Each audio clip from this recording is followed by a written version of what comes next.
Bien, hemos estado aprendiendo el maravilloso tema e importante acerca de la adoración. Adorar es un privilegio que tenemos, pero es una gran responsabilidad también.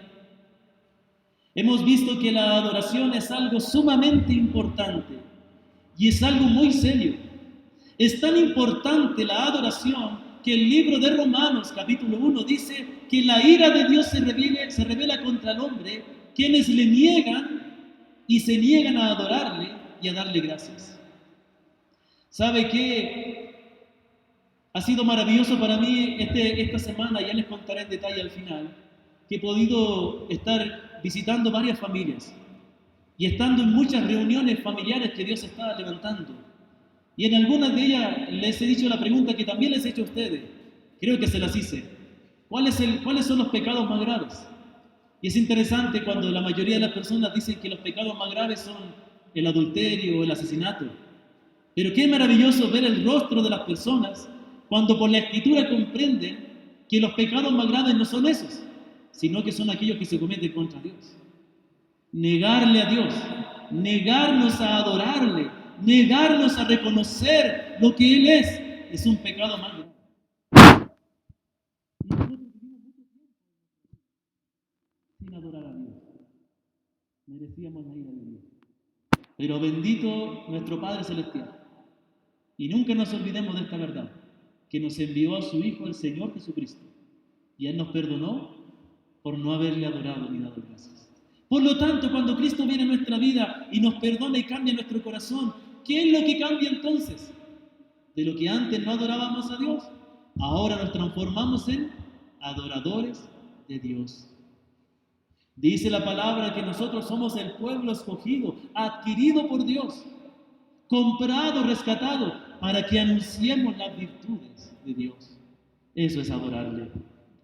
Es tan importante la adoración que debe ser exactamente o guiada conforme a la palabra de Dios.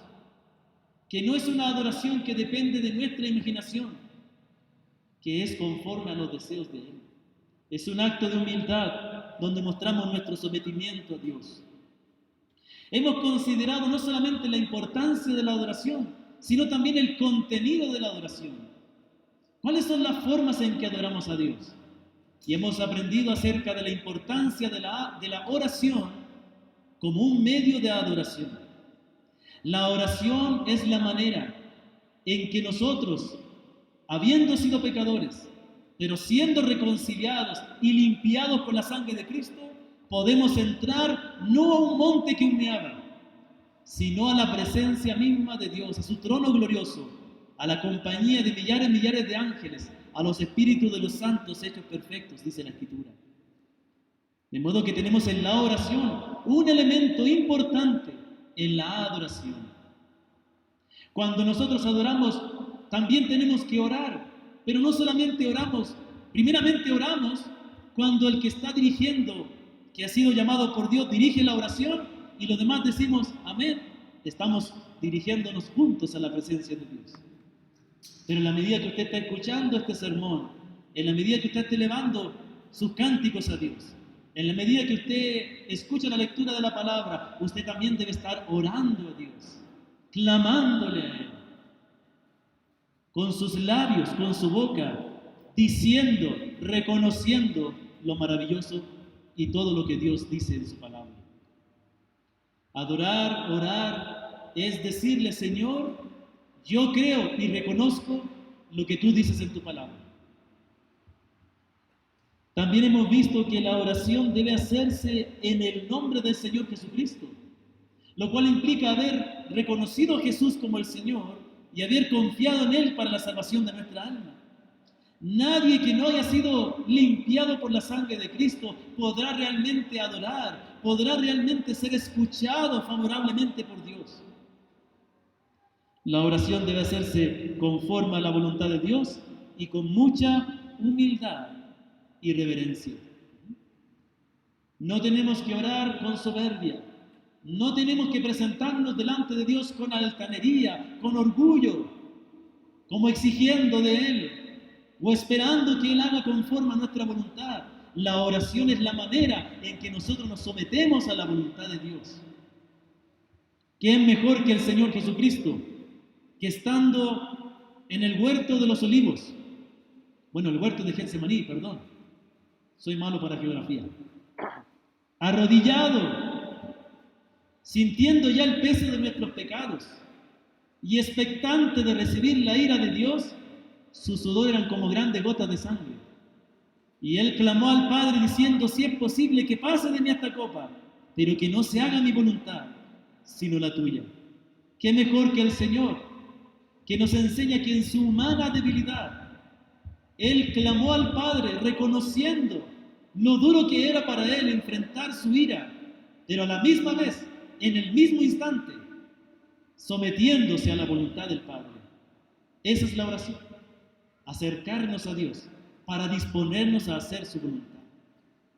Tenemos que entender, hermanos, orar con entendimiento, orar con sabiduría, orar conforme la palabra nos va enseñando. Y una de las cosas más impactantes que para mí ha sido, es que la semana anterior aprendimos que no podemos orar por cualquier persona. La palabra de Dios nos dice que hay personas que han cometido pecado de muerte, creyentes más bien dicho, o personas que se identifican más bien dicho como creyentes, que cometen pecado de muerte. Por ellos no hay que orar, en el sentido que no hay que orar como que fueran hermanos. Todos aquellos que, habiendo confesado a Cristo, demuestran por su vida que realmente no han nacido de nuevo, que realmente no son creyentes, no debemos orar por ellos como que fueran hermanos. Más bien debemos pedirle al Señor que les dé el arrepentimiento para que realmente se conviertan al Señor. Hoy vamos a considerar otro elemento muy importante de la adoración, que es la palabra de Dios. Más específicamente, la lectura, la predicación, la lectura de la palabra, la predicación de la palabra y escuchar la palabra. ¿Sabía usted que la palabra de Dios, o la lectura de la palabra, o la predicación de la palabra, o escuchar la predicación, también es un acto de adoración? Muchas veces pensamos que en el culto, en el servicio, la predicación es el tiempo de las canciones. Ciertamente que cuando cantamos a Dios como Él nos manda, estamos adorando a Dios.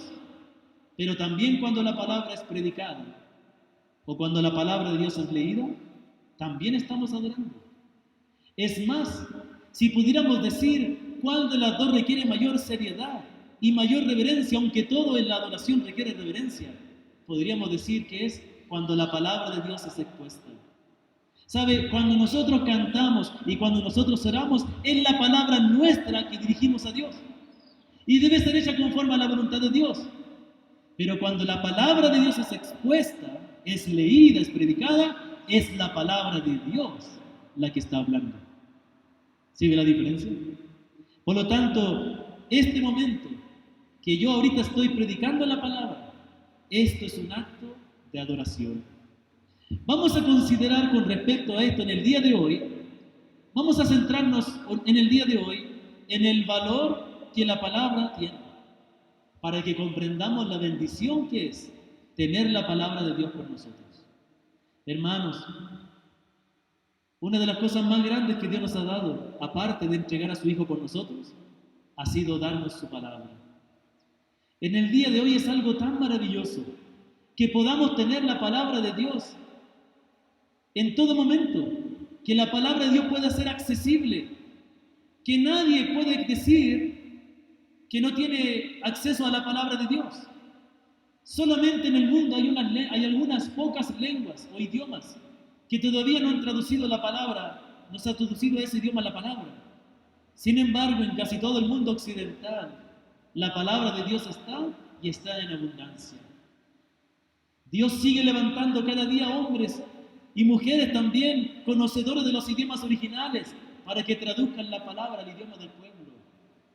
Pero Dios también hoy día, en el día de hoy, está haciendo más accesible el estudio y el conocimiento de los idiomas originales. De modo que los ministros de la palabra podemos aprender a entender y a leer la palabra tal como fue escrita en esos idiomas. De modo que vivimos en una época que debemos darle gracias al Señor, porque tenemos la palabra de Dios en abundancia. Sin embargo, a pesar de eso, todavía no comprendemos el valor de la Sagrada Escritura. Si estuvieras en un lugar desierto, si hubieras sido desterrado como pasó con el apóstol Juan, y tuvieras que elegir una cosa que llevar contigo, debieras elegir llevar la palabra. Pero sin embargo, la palabra no solamente la tenemos que llevar en nuestros libros, en la Biblia, en el libro o en nuestros dispositivos. Hay algo mucho mejor, llevarla en el corazón. Cuando yo llegué a Ecuador en el año 2005, estoy aquí desde el 2005, hermano, por si acaso. Tuve la oportunidad de estar estudiando en un seminario en Quito y el director de toda esa misión es un misionero llamado Daniel Rogers. No tiene nada que ver con Adrián Rogers. Daniel Rogers vino a continuar el trabajo que comenzaron los 5 misioneros que murieron en la selva. Mi esposa tuvo la bendición de trabajar muchos años con él y yo le conocí y todavía está vivo. Y él tenía una práctica, que a los alumnos del Instituto Bíblico les hacía memorizar, les daba premios si ellos memorizaban la palabra. Yo me acuerdo que en ese tiempo no contaba con apoyo económico para estudiar, así que trabajaba para pagar mis estudios, pero también había la posibilidad de pagar mis estudios memorizando la palabra. Hay algunos que tenían una bendición muy grande de tener sus gastos cubiertos, pero también memorizaban y se ganaban comentarios bíblicos, guitarras y un montón de cosas. Conocí a un compañero que de nacionalidad, si se le puede llamar, Shuar, y él tenía prácticamente toda una biblioteca de todos los comentarios y libros que había adquirido por memorizar la palabra. Él se había memorizado todo el Salmo 119. Yo tuve la oportunidad de memorizarme algunos libros del Nuevo Testamento, algunas epístolas. Y eso fue de gran bendición, porque hasta el día de hoy me acuerdo de esos textos. No puedo recitar en el día de hoy textualmente cada uno de esos libros, como lo había hecho antes, pero esa palabra quedó grabada. ¿Y sabe cuál era el lema de este misionero por el cual él hacía eso? Este misionero siempre decía, puede en algún momento haber una persecución y pueden quitar las Biblias. ¿Y qué es lo que va a quedar? ¿Qué palabra de Dios va a quedar? La que los creyentes tengan en su corazón. Muy sabio este misionero. Yo he aprendido mucho de él. Y él me enseñó, entre otras cosas también, el valor de memorizar, de guardar la palabra en nuestro corazón.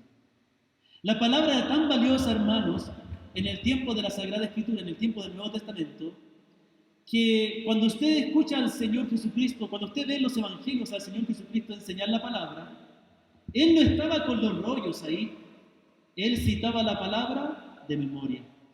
Oísteis que fue dicho, no adulterarás. ¿Cuál es el gran mandamiento? ¿Cuál es el primer mandamiento? Y el Señor dijo, amarás al Señor tu Dios de todo tu corazón, de toda tu alma y con toda tu fuerza. ¿Qué citó? Deuteronomio 6. El Señor abundaba de la palabra. Tanto era el conocimiento y tanto tenía de la palabra guardada en su corazón que él podía sentarse y hablar la palabra. Lo mismo tenemos al apóstol Pedro. La gente dice no, y el texto bíblico dice que los judíos se sorprendieron del apóstol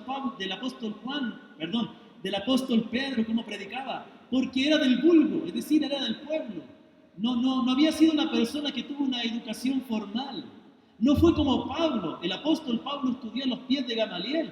Gamaliel era un maestro famoso y él estudió a sus pies. Él fue discípulo de él, pero el apóstol Pedro fue discípulo de uno mejor. Estudió 3 años a los pies del Señor Jesucristo.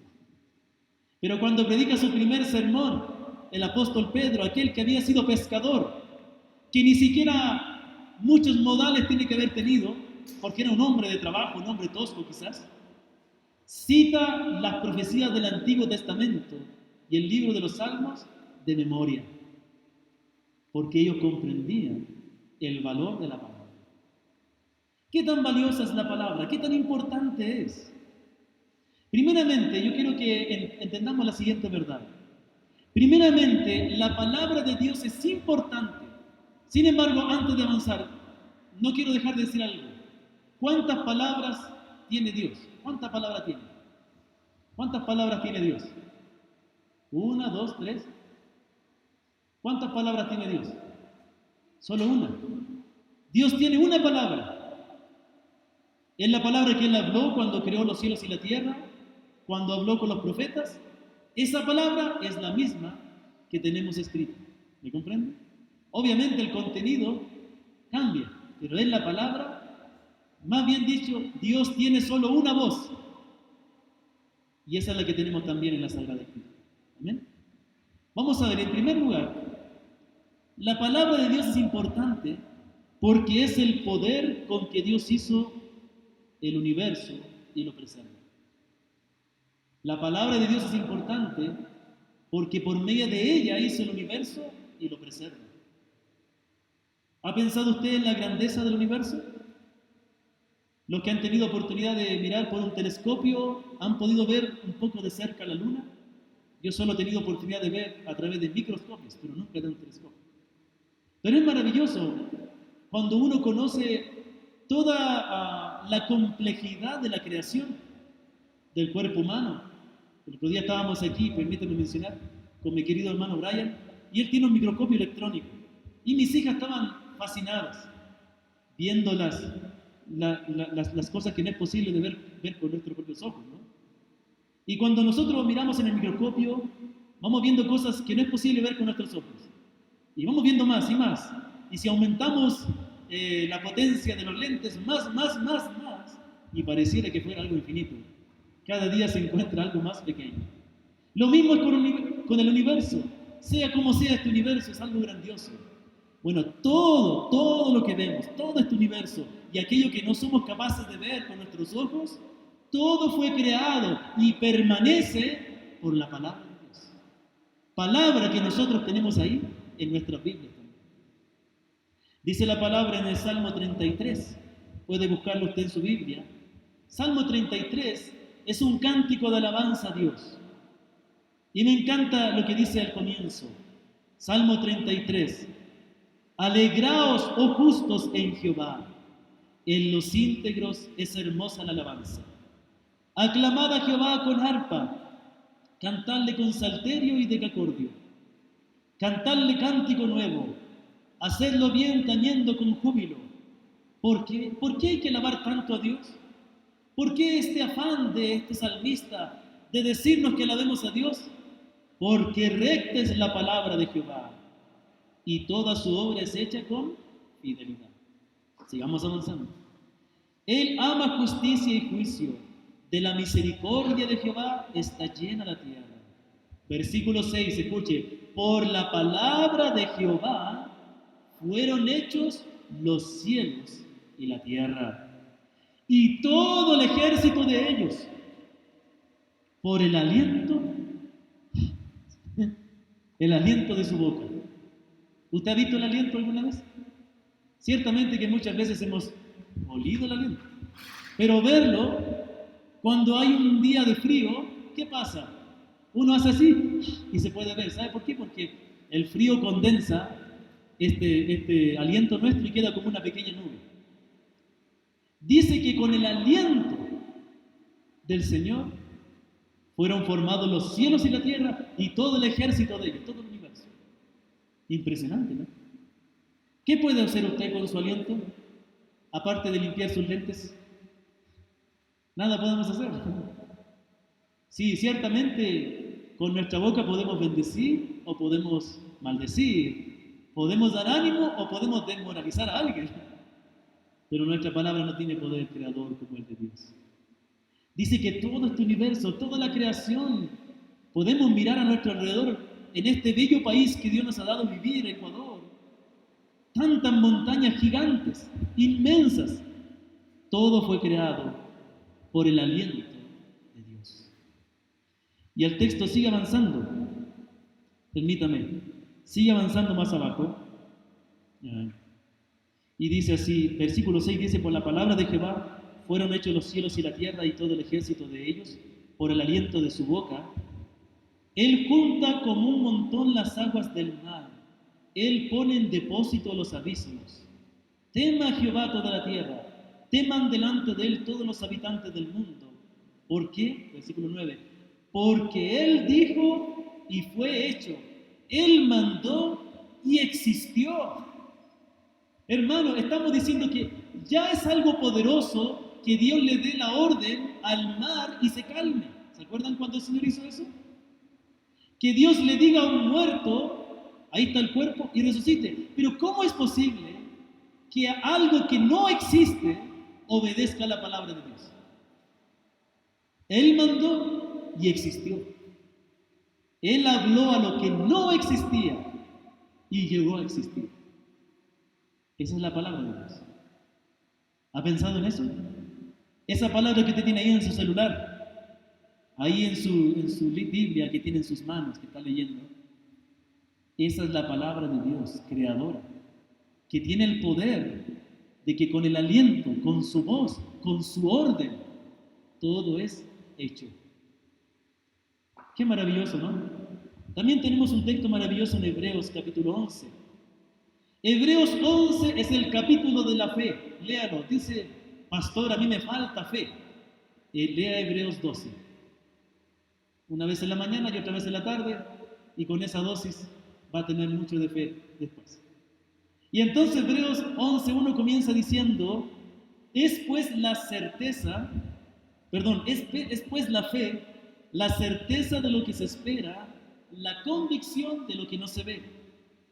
Porque por ella, por la fe, alcanzaron buen testimonio los antiguos.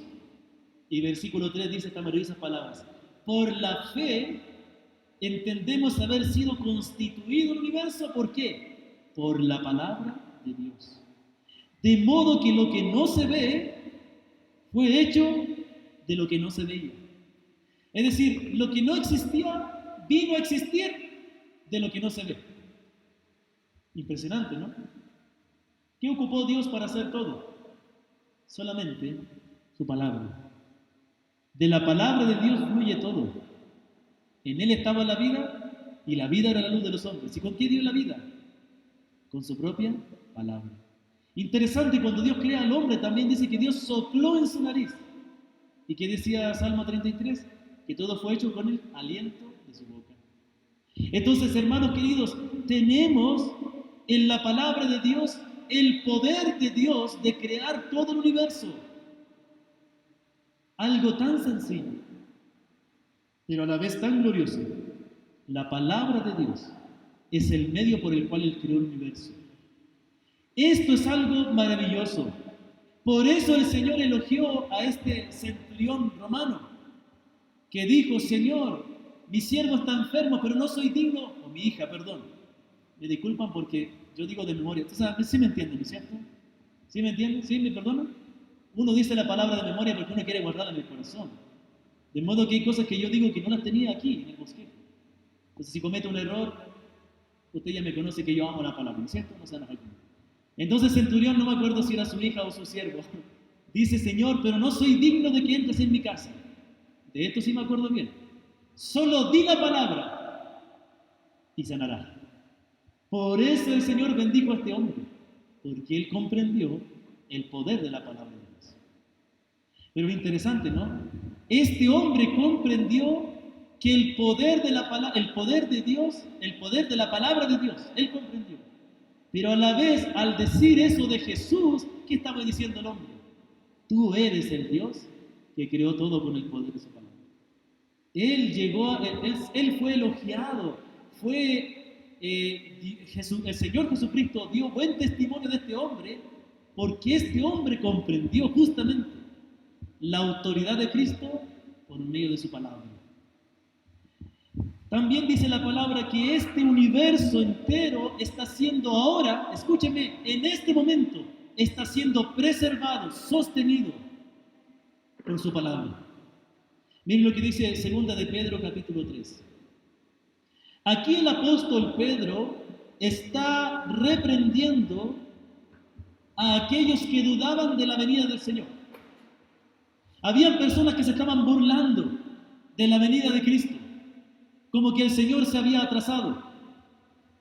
2 de Pedro capítulo 3 dice, amados, esta es la segunda carta que os escribo y en ambas despierto con exhortación vuestro limpio entendimiento, para que tengáis memoria de las palabras que antes han sido hechas por los santos profetas y del mandamiento del Señor y Salvador Salvador dado por vuestros apóstoles. Versículo 3. Sabiendo primero esto, que en los postreros días vendrán burladores, andando según sus propias concupiscencias, es decir, según sus deseos, y diciendo, ¿dónde está la promesa de su advenimiento? Porque desde el día en que los padres durmieron, todas las cosas permanecen así como desde el principio de la creación. ¿Dónde está la venida del Señor? Todo está igual. Versículo 5, y aquí dice, estos que se burlan, ignoran voluntariamente que en el tiempo antiguo fueron hechos, ¿qué dice? Por la palabra de Dios. ¿Fueron hechos? Los cielos y también la tierra, que proviene del agua y por el agua subsiste. Por lo cual el mundo de entonces pereció anegado en agua. Mire lo que está diciendo. Él está recordando de que por la palabra, dice, ¿cómo se atreven a dudar de la palabra? Si por la palabra, ¿cómo se atreven a dudar de la promesa, de la palabra de Dios?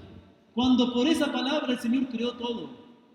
Y aquí está recordando que esa creación de Dios que fue hecha por su palabra fue anegada con agua. ¿Dónde es eso? En el diluvio, ¿cierto? ¿Sí? ¿Se acuerdan, no? Ok. Por lo cual, versículo 6, el mundo de entonces pereció anegado en agua. Pero, escuche, versículo 7, pero los cielos y la tierra que existen ahora, lo que podemos ver ahora, están reservados por la misma palabra, guardados para el fuego en el día del juicio y de la perdición de los hombres impíos. Por ahí anda circulando noticia de que hay un asteroide que en algún momento puede llegar a la Tierra. Y se han hecho películas de qué pasaría si un asteroide viniera, ¿no es cierto? Como el día de la independencia.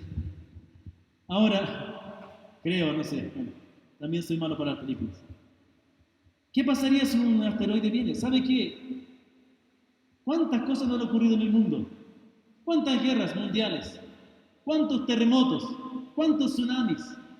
¿Cuántas pandemias? Porque esta no es la única. Pero ¿sabe qué? El Señor ha guardado su creación todavía. La está guardando para el día del juicio. ¿Sabía usted eso? Dios está guardando esta creación para el día del juicio. Pero ¿cómo la guarda? ¿Cómo la preserva? Por medio de su palabra. La palabra de Dios es la que en este momento mantiene el universo unido. No será destruido este universo. No tengamos miedo a un asteroide que pueda venir. Quién sabe, puede destruir una partecita de la Tierra, ¿no? Queda ahí el temor, ¿no? Como sea, este mundo va a permanecer hasta la venida del Señor. Y en el día del Señor, por la misma palabra de Dios, todo esto será destruido. Y Dios hará cielos nuevos y tierra nueva. Entonces, hermanos queridos, es la palabra, escucha atentamente, es la palabra la que sostiene este inmenso universo. Es la palabra poderosa de Dios, creadora y sustentadora, a la que entonces debemos permanecer arraigados. Tenemos que permanecer arraigados porque es la palabra la que sustenta todo. Es la palabra la que sostiene todo. Por eso necesitamos valorar la palabra de Dios. Así como Dios utilizó su palabra para crear los cielos y la tierra, así como Dios sustenta este mundo y lo preserva con su palabra, nosotros necesitamos ser sustentados por esa misma palabra. Necesitamos alimentarnos de ella, necesitamos arraigarnos en ella, permanecer en ella. Hermanos queridos, tenemos ahí la Sagrada Escritura que usted puede leer en sus dispositivos electrónicos. Tenemos el poder creador de Dios, el poder preservador de Dios, y Dios nos enseña que nosotros vayamos a la palabra y busquemos de la palabra el sustento, sustentar nuestra vida, nuestra alma, nuestro corazón. Perdón. En esta época donde hay tanto pensamiento relativista, en este momento donde nadie cree en nada y todos creen todo, hay una verdad que permanece. Cielo y tierra pasarán, pero tu palabra permanecerá, dice la Escritura. En segundo lugar, hermanos, me faltan 5, tranquilo, no me faltan 2. El poder, la palabra de Dios es valiosa porque es el poder de Dios, escuche, por medio del cual Él da vida a los que están muertos. ¿Qué es lo que hizo Dios para que resucitara a Lázaro? Ahí tenemos a Lázaro, 4 días ya. El olor estaba un poco mal ya, ¿no? Y el Señor le habla a un muerto y le dice, Lázaro, ven fuera. El Señor no hizo un ritual, el Señor no tomó hierbas, no danzó. El Señor le dijo, Lázaro, ven fuera. Y Lázaro, quien estaba muerto, resucitó. La palabra de Cristo es la que da vida a los muertos. Santiago capítulo 1, versículo 16, Santiago está corrigiendo un mal pensamiento que había en los creyentes. Pensaba que las tentaciones también podrían venir de Dios. Y él dice, no erréis. Versículo 16, toda buena dádiva y todo don perfecto descienden de lo alto, del Padre de las luces, en el cual no hay mudanza ni sombra de variación. Aquí lo que dice es impresionante. También dice aquí que Dios es inmutable, Dios no cambia, Dios no varía ni su sombra. Interesante, dice que no tiene ni sombra de variación. ¿Cómo se puede interpretar esto ni sombra de variación, no? ¿Ustedes han visto esas personas que se ponen como estatuas en la calle? Así como la estatua de la libertad. Digamos que todos igual se mueven, aunque sea un poquito. Pero ¿qué pasa si una persona permanece inmóvil durante 1 hora y no se mueve? ¿Sabe lo que se va a mover? Su sombra. Porque la tierra o el sol se mueve. Entonces se mueve la sombra. En el Señor dice que no tiene ni sombra. Es una forma metafórica de decir que ni siquiera la sombra de Dios cambia. ¿Se comprende? Entonces, versículo 18 dice, Él, de su voluntad, nos hizo nacer, está hablando a los creyentes, nos hizo nacer por la palabra de verdad, para que seamos primicias de su criatura. Dice la palabra que Él nos hizo nacer por su palabra, y obviamente no está hablando del nacimiento físico, aunque también eso viene por el poder de Dios, sino que está hablando del nacimiento espiritual. Todo verdadero creyente ha experimentado la obra de Dios en que le ha hecho nacer de nuevo, un cambio, una transformación. Muchas personas experimentan transformaciones, ¿o no? He conocido personas que este tiempo estuvieron contagiados de COVID y se recuperaron. ¿Saben lo que dicen las personas? He vuelto a nacer. Bueno, es una forma de decir que se les dio otra oportunidad. Pero ese no es el nuevo nacimiento del que habla la palabra. No es meramente una oportunidad. Hermanos, si Dios nos hubiera dado una oportunidad, ¿saben lo que hubiera pasado? Lo volveríamos a estropear. Volveríamos a caer en el pecado. No es una segunda oportunidad la que Dios nos da. Es un cambio en el corazón lo que Él nos da. ¿Sí me doy a entender? Ahí tenemos personas que derrocharon su vida y por andar farreando, perdón la expresión, tuvieron un accidente y casi mueren. Se recuperan ahorita más y que ya nunca tuvo más. Después de un tiempo va a estar lo mismo. ¿Por qué? Porque su corazón sigue igual. Sus deseos, sus pensamientos siguen igual. Cuando dice que el Señor nos hizo nacer por la palabra, de verdad es que nos dio una nueva naturaleza. Cambió nuestro corazón, nuestros pensamientos, nuestros deseos y nuestra vida cambia. ¿Y con qué lo hace eso el Señor? Con el poder de su palabra. Nos hizo nacer por la palabra de verdad. Es por eso que el mismo Santiago después, versículo 19 dice, por esto, mis amados hermanos, todo hombre sea pronto para ir, tardo para hablar, tardo para airarse, porque la ira del hombre no obra la justicia de Dios, por lo cual, desechando toda inmundicia y abundancia de malicia, recibid con mansedumbre la palabra implantada, la cual puede salvar vuestras almas. Lo que puede salvar el alma es la palabra de Dios, no los argumentos humanos. Muchas veces queremos convencer a los incrédulos con argumentos humanos, con evidencias científicas, con evidencias arqueológicas, históricas. Todas esas cosas tienen valor para demostrar que nuestra fe es una fe sensata, pero no son capaces de hacer nacer de nuevo a nadie. Nadie nace de nuevo, nadie es convertido por la palabra del hombre. Es la palabra de Cristo la que convierte el corazón del hombre. Amén. También dice Romanos 10, versículo 12, porque no hay diferencia entre judío y griego, pues Él mismo es Señor de todos y rico para todos los que le invocan, porque todo aquel que invocar el nombre del Señor será salvo. Y al final dice, versículo 17, así que la fe para ser salvo viene por el oír, y el oír viene por la palabra de Dios. Yo muchas veces interpreté mal este texto. Muchas veces yo pensaba que el texto decía que la fe viene por la palabra de Dios. Ciertamente que la fe viene por la palabra de Dios, pero no es lo que dice aquí el texto. Aquí el texto dice que la fe viene cuando uno oye. ¿Y cuando uno oye? Uno oye por la palabra de Dios. Es decir, que dicho de otra manera, tomando las palabras del Señor Jesucristo, mis ovejas oyen mi voz. Pero ¿quiénes son los que oyen? ¿Quiénes son aquellos que pueden oír la voz de Cristo? Aquellos que reciben la palabra. ¿O qué es lo que da la capacidad de oír a Cristo? La palabra de Dios. La palabra es la que abre el oído para oír la voz de Cristo. De la misma manera que la palabra es la que abre los ojos para ver el reino de Dios. Como le dijo el Señor a Nicodemo, si no nace de nuevo no puede ver el reino de Dios. Quiere decir que el hombre está impedido, no puede conocer a Dios, no puede oír a Dios, no puede ver a Dios, hasta que la palabra de Dios abra los ojos, hasta que la palabra de Dios dé la fe para creer. Hay un ejemplo maravilloso acerca del poder de Dios para dar vida a los muertos. Y está en Ezequiel 37. Si usted lo puede buscar, hágalo. Si no conoce dónde queda Ezequiel, escuche tranquilamente. ¿Ya? Ezequiel capítulo 37, aquí dice algo maravilloso este profeta. Dice el profeta Ezequiel capítulo 37, versículo 1. Esperemos un segundo para que lo encuentren los que están buscando. ¿Ya? Algunos encuentran más rápido en los dispositivos. ¿Ya? Y Ezequiel va a hablar de una orden que Dios le dio.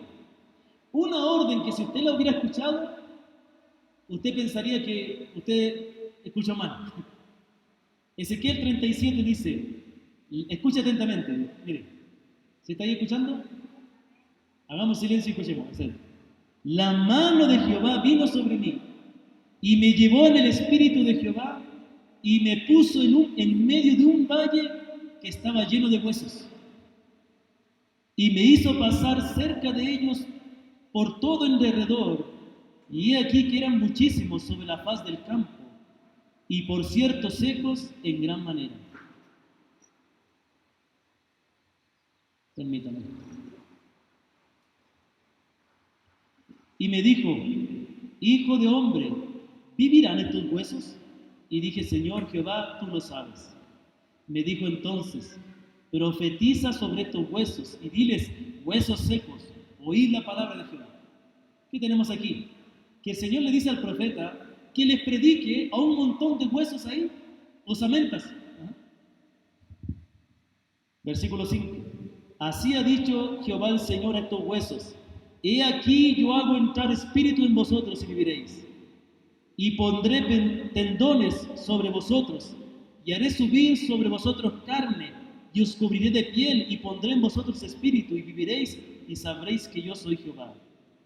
Y dice el profeta, profeticé pues como me fue mandado, y hubo un ruido mientras yo profetizaba, y he aquí un temblor, y los huesos se juntaron cada uno con su hueso.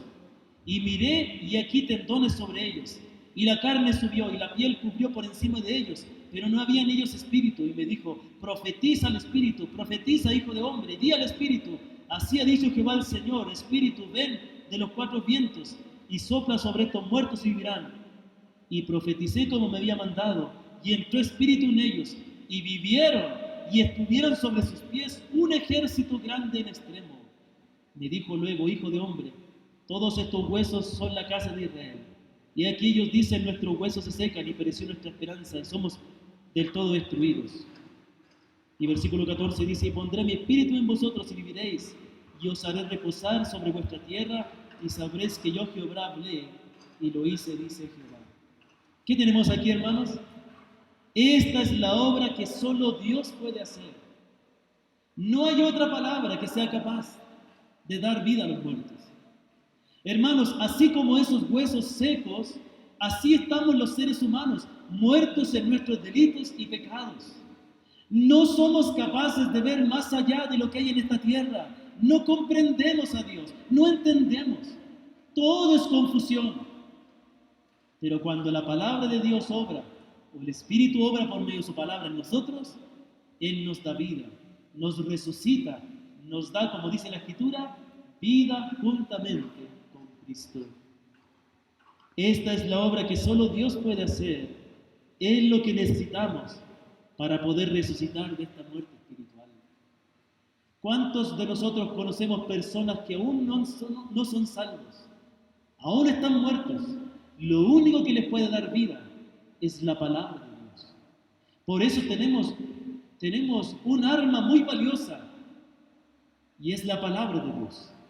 Es la palabra de Dios la que debemos compartir, es la palabra de Dios la que debemos leer, es la palabra de Dios que debemos recitar, predicar, explicar, compartir a otros, porque es el medio en que Dios da vida espiritual.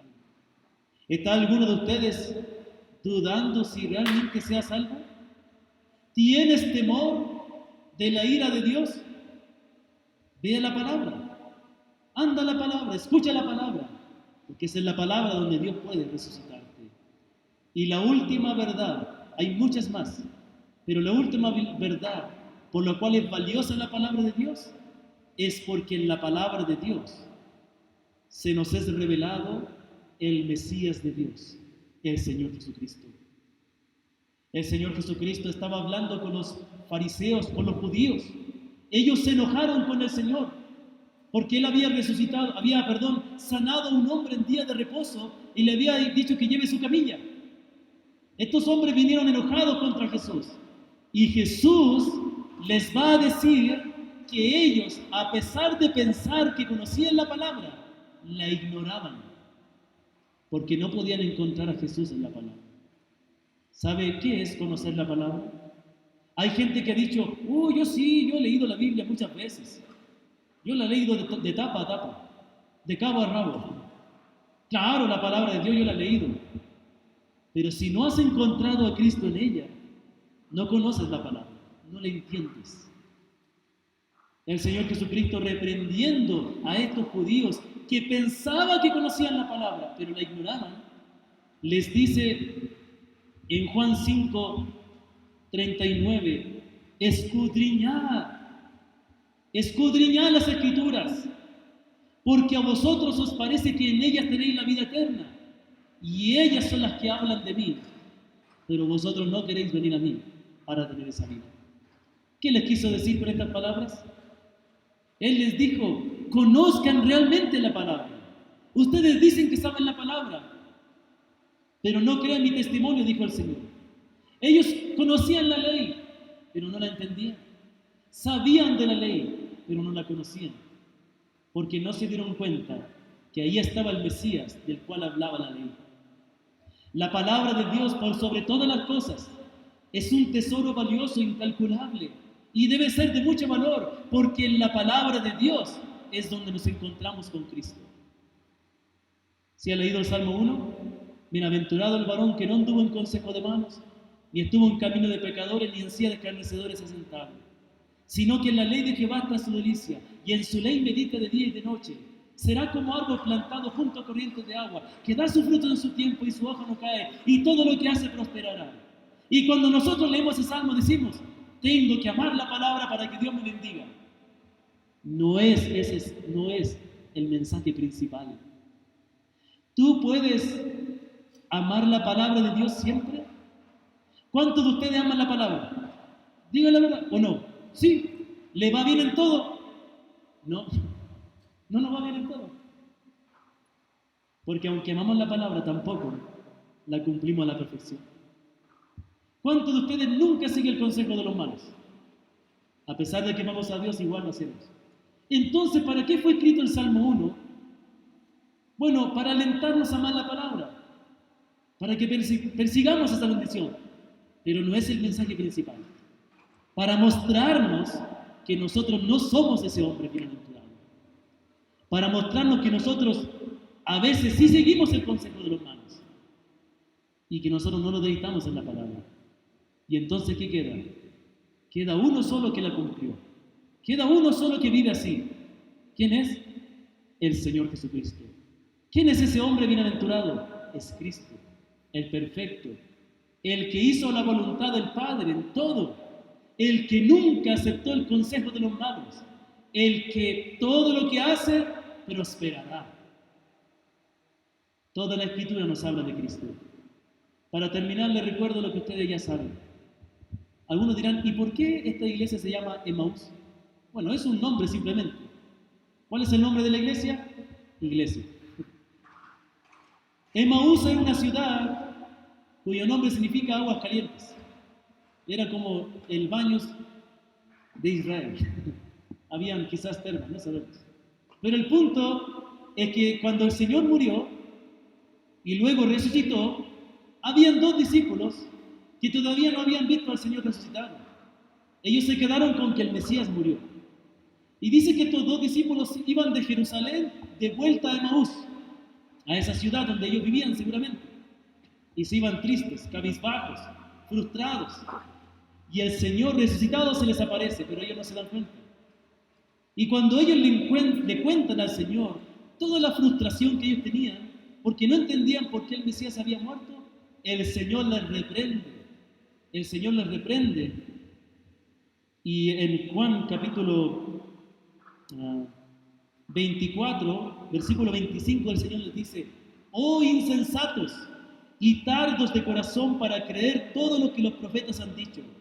¿No era necesario que el Cristo padeciera todas estas cosas y entrar en su gloria? Él les dice: ¿acaso no se dan cuenta que la palabra de Dios decía que el Mesías tenía que morir?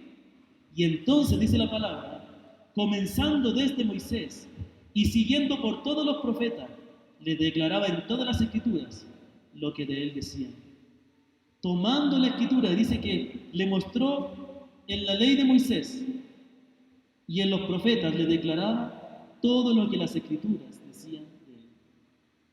Todo el Antiguo Testamento hablaba de Cristo, ¿sabía usted? Génesis 3:15 dice que Dios iba a enviar un descendiente de la mujer que iba a pisar la cabeza de Satanás. ¿Quién es ese descendiente?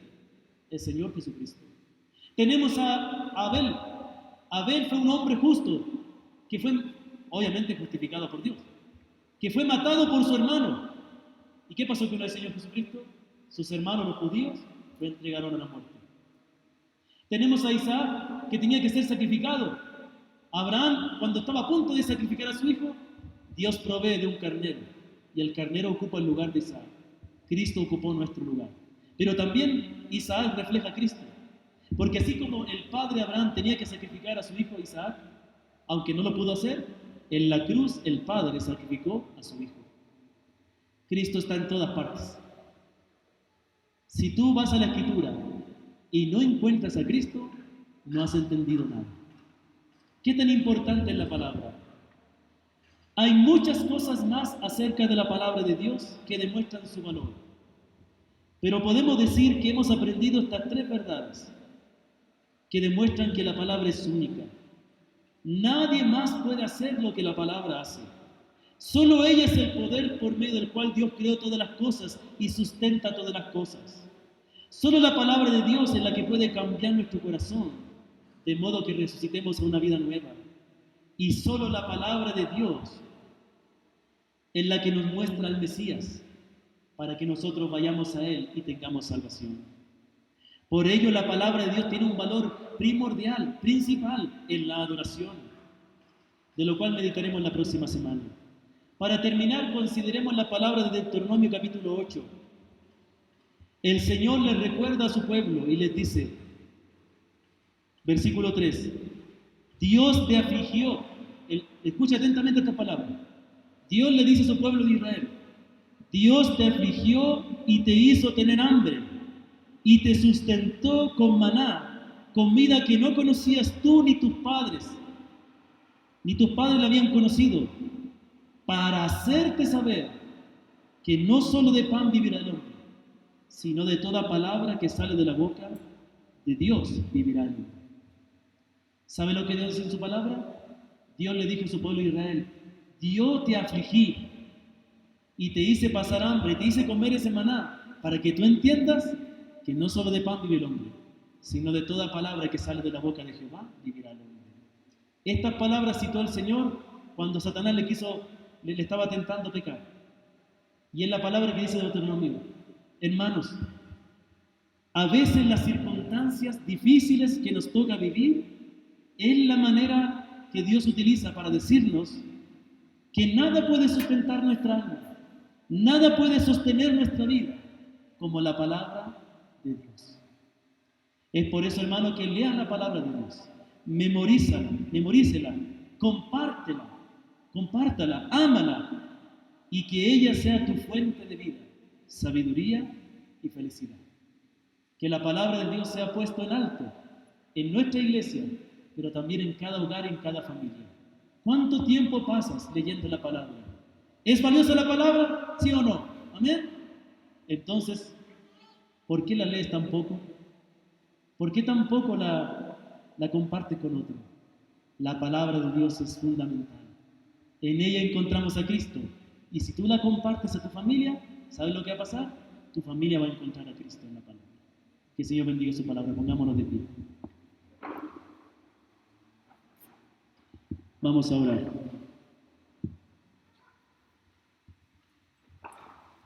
Padre,